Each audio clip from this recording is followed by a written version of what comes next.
There you go. So a little bit about ActionFunder before we jump into the workshop. For those of you who do not know, ActionFunder is a funding platform that we launched in May this year. It's designed to help community groups save time on funding applications by matching your projects with all relevant funds on the platform. Funds are coming from businesses, foundations, and we've already had 23 live funds in the last 6 months. That represents over £300,000 distributed and still up for grabs as we speak. It's free to use for community groups, and all you have to do is sign up, post a project that you need funding for, or create a video application. When a fund launches that matches your project, you're automatically matched with it. So all you have to do afterwards is wait to receive the notification that a funder wants to fund you and accept it. And if you're not funded on the first time, it's fine. Your project remains live and will be matched with other funds. So it's very easy and straightforward to use, and you can then post updates to celebrate your achievements and fill in your impact report that will be automatically shared with the funders. And if you have any questions about ActionFunder, do stick around at the end of the workshop and I'll do my best to answer them. So it's really nice to see so many of you here today. In the room we have Kerry from West Oxfordshire. We have Lauren from the Clayman Centre in London. Hello. Kirsty from Yellow Door in Southampton. Nice to see so many of you here. Today in the room is Corinna Hartwig, the brilliant person behind the Funding Doctor, and she'll be delivering today's workshop. Corinna has helped many community organizations, charities, and social enterprises find funding. She's worked extensively across the world of fundraising support for the likes of the Big Lottery Fund, the EU Rural Development Funding Programme, and the Plunkett Foundation. She's delivered loads of workshops as well for Eden communities, voluntary sector training, and of course, ActionFunder. And perhaps most important of all, she has personal experience of community projects and setting up small enterprises. And on that note, I will hand over to you, Corinna. Thank you very much, Corinne. Thank you for the kind introduction. And thank you also to the lovely ActionFunder team for having me again. And hello to you all in the room.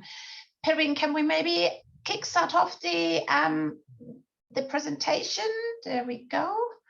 I just need to quickly have a little look. That's it. Hopefully you can all see the first slide, and I will kick off telling you all about how to speak the funder's language. So hello again, I am Corinna, and I'm also known as the Funding Doctor. I want to share with you my experience as a volunteer for a successful community project and also as a grant maker. As you can imagine, I had to learn a lot and fast, especially around being crystal clear with my ask or with your ask when it comes to your project pitch. And everything you learn today should help you with this. So some of you might know me, but for those of you who don't, again, a warm welcome to this first workshop in the autumn series with focus on youth projects. We're going to talk about speaking a new language, this of the funders, and don't be afraid. Speaking a new language today is not that difficult. It's fairly easy, and hopefully I can make it a bit more accessible to you all so that you can go and secure all that funding on ActionFunder. Because if I learned this new language to secure funding to transform lives, you can too. The next slide, Perrine, please. I want to give you a quick overview of what we are going to cover in the next 20 minutes or so. We're going to look at focus areas first and why these are relevant to secure funding on ActionFunder. Then we're going to look at outcomes to get you up to speed with the funding jargon so that you're fluent in speaking the funder's language. And it is important to really understand a few key words and their meaning as part of you making a clear ask for funding. And finally, we're going to briefly look at the storytelling to make sure that you're using all the funding power words to pull at the funder's heartstrings to secure that all-important funding. So without further ado, let's get started. And as a warm-up, I would like us to look at a word search to highlight the most important terminology.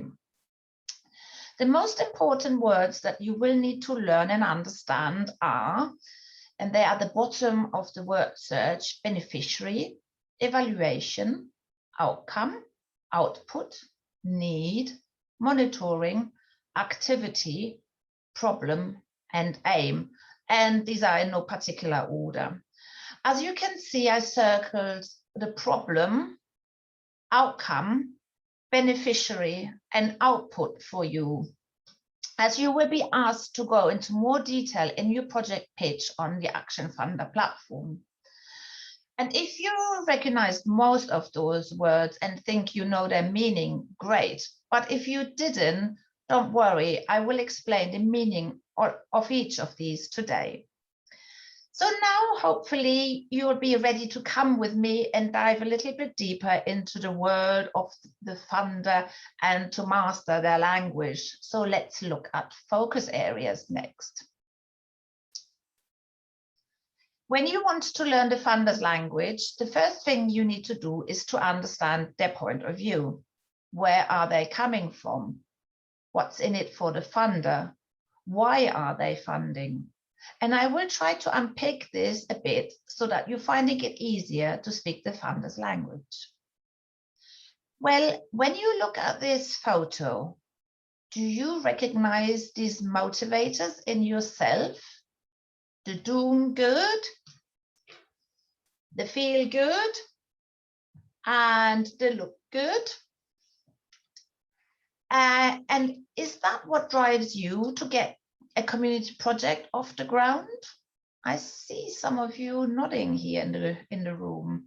So great, because you and the funder have exactly the same motivators in common. And I will tell you a little bit more in the next slide. Funders do not fund for the fun of funding. Funders have an agenda for funding, a reason to fund projects. They want to see their money doing good, more and more locally. And different funders will have different areas of focus or interest because they know there is a need and they want to do something about it. The funders on ActionFunder know that it's a good idea for the world and for their business to do purposeful things, like giving to charities, to social enterprises or community groups. By giving with ActionFunder, they get to fund like-minded organizations like yours in their local area and get stories and impact reporting to showcase the difference they make. These areas are, broadly speaking, in alphabetical order: arts and culture, animal welfare, education and employment, climate and nature, food action, mental health and well-being, neighborhood, physical health and sport, poverty and homelessness, sustainable consumption and production. These are all on the ActionFunder website and are loosely based on the global goals for sustainable development. And you might have noticed that actually there is not one focus area for youth projects. We'll come to that in a minute. So they all want to do good in these areas that are aligned with their businesses, possibly aligned to their corporate social responsibility agenda, and around areas that their audiences and customers care about. Your job is to select at least one category that aligns with what your organization does, considering the services and activities that you provide and the changes that you're hoping to produce.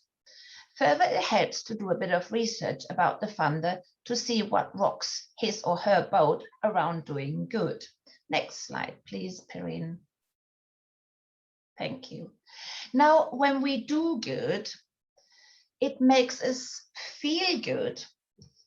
And this is my second little sign here. And automatically, we have a big smile on our faces. We start to have a purpose, and if we put ourselves back in the shoes of the funder, it will make us feel good if we see that things improve and get better in our local areas and in the focus areas that we care about.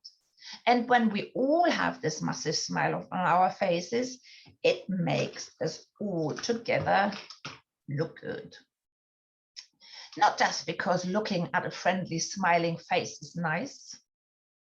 Next slide.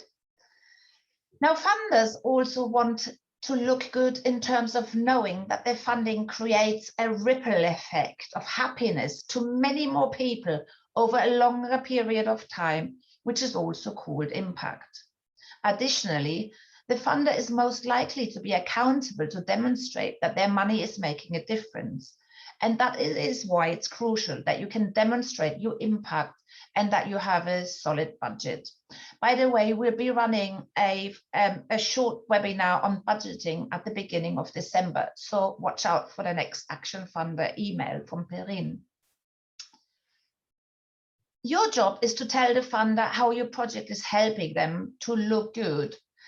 So they're often too remote from local grassroots needs, that the funders is, and rely on you to do the good in your areas, but with their funding.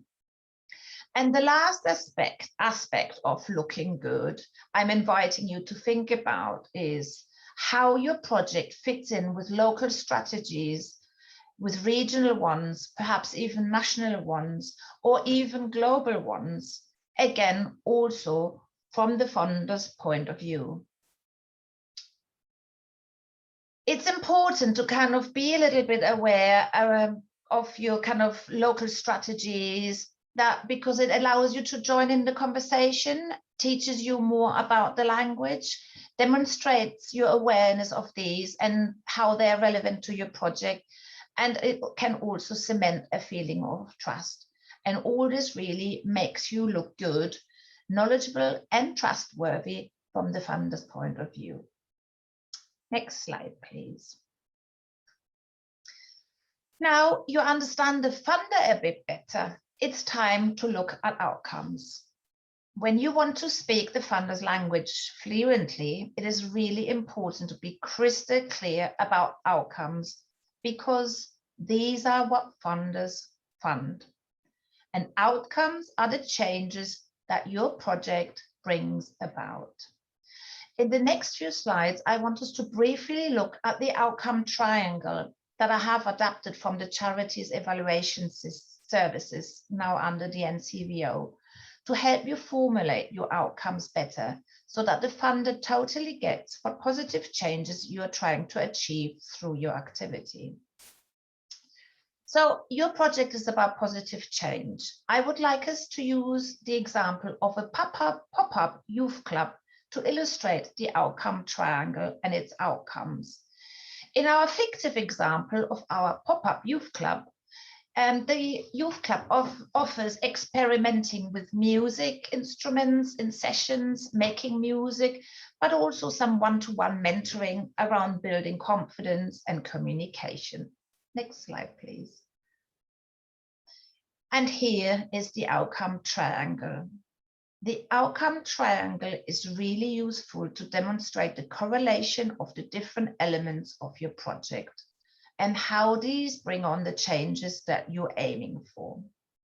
Essentially, it helps you to illustrate what changes your program or initiative produces. Let's take a closer look by starting at the bottom of the triangle.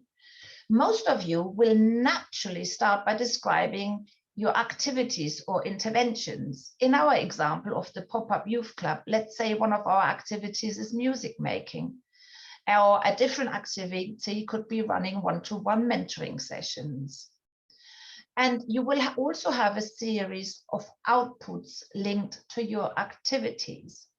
Now, outputs are the results which are achieved immediately after implementing an activity. In our example, the number of young people who have picked up a new instrument for the first time would be an output, or the number of young people who have attended one-to-one mentoring sessions would be an output. But funders do not fund activities and their outputs, which are at the bottom of the triangle. Funders fund outcomes, which are the medium-term changes or results of your activities. It really helps to focus in particular on the pink outcomes block in the middle. Many funding applications fail because applicants forget to define clear outcomes. as there is a tendency to get carried away with just describing the activities. We will come back to outcomes in a minute. Let's just take another look around the pyramid and the other elements. So in order to speak successfully the funder's language, you will also need to describe which problem you have identified and why the problem exists. These are the underlying causes. For this, it is really helpful to carefully listen to your community, and that's why it's represented by the little ear, to dig deeper, to truly understand the problem and why it exists. For example, the problem in our example could be that there is a greater number of young people who have nothing to do in their free time in the area and finding it hard to connect with their peers. The underlying problem could be that the pandemic has caused greater levels of anxiety due to more young people feeling lonely and isolated. There's nowhere welcoming or safe for them to meet locally. You will also need to explain and demonstrate to the funder how big and important the problem is. And this is what's called the need. For this, you will need to look at local statistics and official surveys and speak perhaps to your local authorities about that as well. Once you have truly understood the problem and the need for your project, you will be in a position to propose your solution to the problem, which is the overall point of your project and its aim, which is right at the top of the triangle. And you will also need to tell the funder whose lives will change for the better because of your initiative. And this group of people is called the beneficiaries that you also see on the pyramid. And finally, the bit that the funders really fund, we arrive back at the pink middle block, the outcomes, which are desired midterm changes that are expected to happen in a particular context. Only when you have defined your outcomes will you be able to measure the impact. You should also tell the funder how you will measure the changes and over which period of time. And finally, the impact are the changes over a longer period of time to a greater group of people. Next slide, please.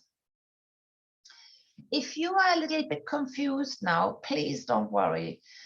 There is a really useful analogy that can help you with defining your outcomes. It's the analogy of stepping through the door. The door allows you to step from the current grim situation into the newly improved, much better space. And all you need to do is describe what has changed for the better. So let's use our example of a pop-up youth club project to illustrate this. Next slide, please. Here is what the young person and space currently looks like. The young person looks sad and the space slightly unloved and underused. No one is out and about. It's just not used. There is a sense of loneliness and a lack of belonging and purpose. And there's certainly not much going on either. When the young person steps through the door into the new space, next slide. The young person steps into your pop-up youth club and steps into this vibrant community space and takes part in the music sessions. There is a group of young people that are getting involved and trying some instruments, are having fun together. There's a sense of community, purpose, pure joy, and fun. So what are outcomes of this example project? Remember, outcomes are the changes, can be positive or negative, that occur as a result of your activities in the short to medium term. Outcomes have to be achieved to support progress towards your overall aim, your longer term goal. Outcomes should use words that indicate change and use active language. So indicating change, for example, is increased or improved or less or decrease. Expand, develop, more, better, etc. So could you maybe in the chat just share a few outcomes that our project could bring on, just very quickly.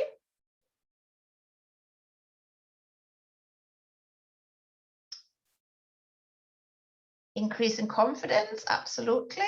Thank you, Claire. Improve mental health, less isolation, absolutely. More employability skills, yeah. Better communication.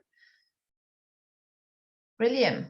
Absolutely, they're all right. They're all absolutely greater feel of security, feeling secure. Yeah, absolutely. Minimizing anxiety. Perfect. Improving emotional well-being.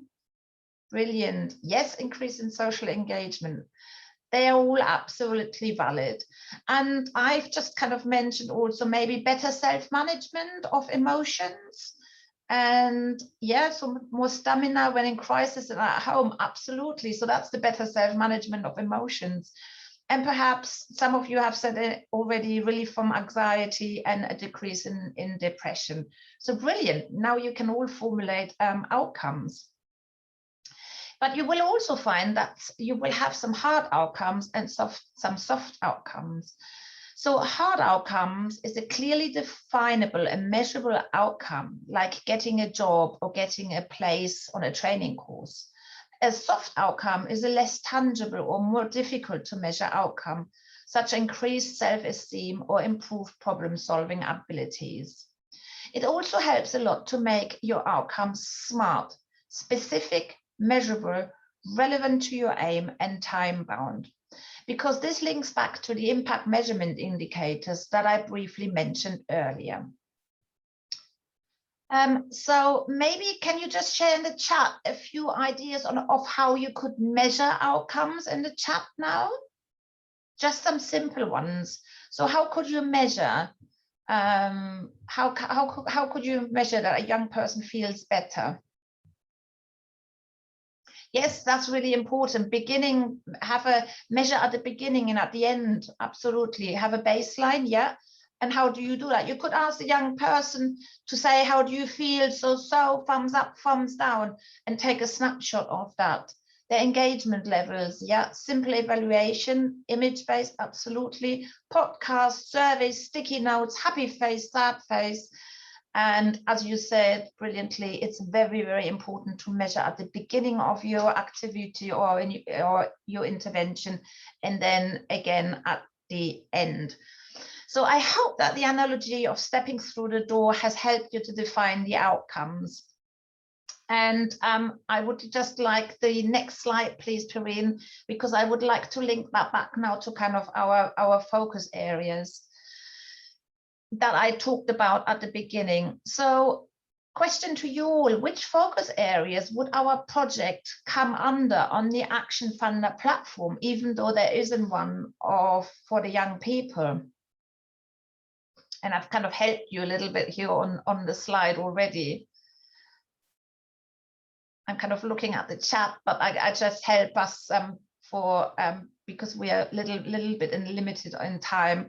So the focus areas that you would tick for our example are arts and culture, because that includes music, mental health and well-being, absolutely, because our outcomes are very much anchored around that.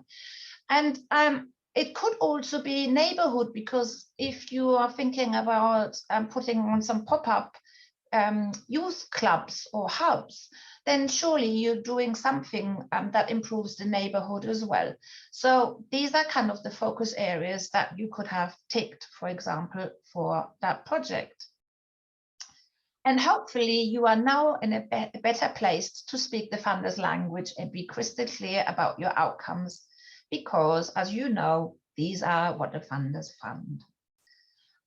Next slide, please, Perrine, because I would like to kind of tell you a little bit now about telling a compelling story, which is absolutely vital in your kind of pitch. Let me give you a few pointers on how to do that best, so that you can pull at the funders' heartstrings and convince the funder to fund you. I would like to take a couple of minutes to use some of the tips of the lovely Teresa Litzer at Lightful, who has run a storytelling webinar in the past for ActionFunder. And you will get a link from us as well to watch this webinar back if you like, because helping you to tell a compelling story that really triggers the desired action from the funder is so important. And what you want the funder to do is to give you the funds and not fund the project that it's down the road or perhaps in this room. So, well, you will have to prepare a narrative of your story and a video pitch on ActionFunder. For both, you can use the storytelling arc and use all the elements from your outcome triangle. There are basic elements that make up a compelling story, and it's important to have a structure, and the arc can help you with it. And here it is how. Have a beginning in which you introduce yourselves, state the problem, its underlying causes, and how big the problem is. Remember the need. And use a hook, something that makes the funder curious about your project and shows that you know what problems the funder deeply cares about and wants to solve too. Then you progress to the middle, which is also called the plot. And here is where you define your specific solution to the problem in more detail.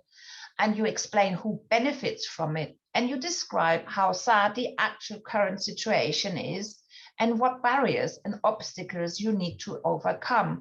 And of course, that includes the lack of money or funds. The climax should be describing your top outcomes, so the changes that your project will bring about if you have the funder support. And the climax should also describe what difference your project will make in the short and medium term and what impact it will have in the longer run for many more people. If only you had the funder support. Show your passion and your excitement here. You are making the funder part of your solution by binding him or her emotionally into your project. During the resolution, where you transition towards the end of your story, you can state what help you need. And as you have done your homework and worked out your budget, you can tell the funder exactly how much you need and what for. And finally, at the end of your story, your bid, don't forget to make the ask. Invite the funder to fund you. And as I said, we will share the link to the recorded webinar all around storytelling from Teresa. Next slide, please. And by the way, if you're writing the storyboard for your video pitch, you have about 150 words that you can fit into your 90 seconds of video time. So have to be crystal clear and concise again. But the strong story helps you to underpin your funding bid and helps you to pull at the funder's heartstrings by combining emotions and actions. And don't forget to ask, because if you don't ask, you don't get. Next slide, please. This brings us to the end of our time together we have today. Hopefully you feel more confident in speaking the lingo. Perhaps you are now fluent, or today has made you a master. Remember to be crystal clear in your project pitch about your outcomes, your outputs, and who will be your beneficiaries. Make sure that you choose the correct focus area and the funder that you know wants to do good in the same areas as you do. You will be both known for what you're talking about, and it will be a perfect match when it comes to doing good. Make sure you look good, do your homework, tell a compelling story, and together with the funder, you will feel good. And if you want to look better than anyone else, well, you'll need to prove that you're doing the maximum good to the maximum number of people by proving that you're addressing a need and you will have a greater impact. So that's all from me. Thank you and good luck. And we have a few minutes to take some questions. Thank you, Corinna. That was brilliant. Really hope you now feel a bit more empowered to speak the funders' language and potentially upload a project on ActionFunder as well. We'll be sending a follow-up email in the week with ways to contact Corinna, the slides that you just saw, info on the next workshop, the recording as well, and a short survey that only takes 2 minutes to fill. For those of you who have to head off and have your lunch, it was a pleasure to have you here, and we hope to see you next time.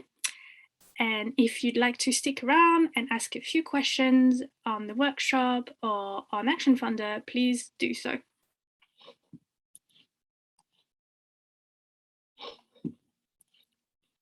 Do we have any questions in the chat? Kerry, you can share the recording with your colleagues. It'll be actually uploaded on YouTube, so you can share.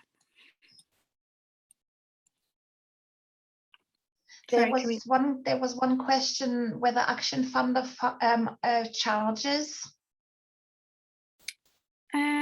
Sorry, can you say that again? I can't see. Paul asked, do ActionFunder charge us or the funders? Absolutely not. So the funders are charged a fee when uploading a fund, but it's free for community group to use, and you'll get the entire grant money. Oh, and here's a question probably more for me from Esther. What's the best way to discover funders' focus areas? That is by doing a little bit of research around the funders. Most of them are kind of businesses, so it's always good to have a little look on their socials, what they care about, what their customers care about as well, and perhaps at their corporate social responsibility strategies as well. Or you could kind of speak to them as well. Ask the marketing department at the funders, they will tell you. I've just sent the link to ActionFunder in the chat. Sorry, I hadn't done this before. So if you want to have a look at the platform, just go ahead. And we have a live chat as well. So if you have any questions while setting up, do ask away. Sorry, Corinne. Lynn has a question for you. Can we get details for how to sign up to ActionFunder, please? I've just sent the website. So just on signing up, it's really easy. You just sign up, add your email, password, and then your organization's details. So whether you're a charity, but you can also be a community group, you can be a community business, social enterprise. It's all listed on the website. We have, I'll just send you this page. That might be a bit more useful, where you'll find an FAQ and how it works for community groups and charities. Can we add a project to ActionFunder which involves funding, coordinator, salaries?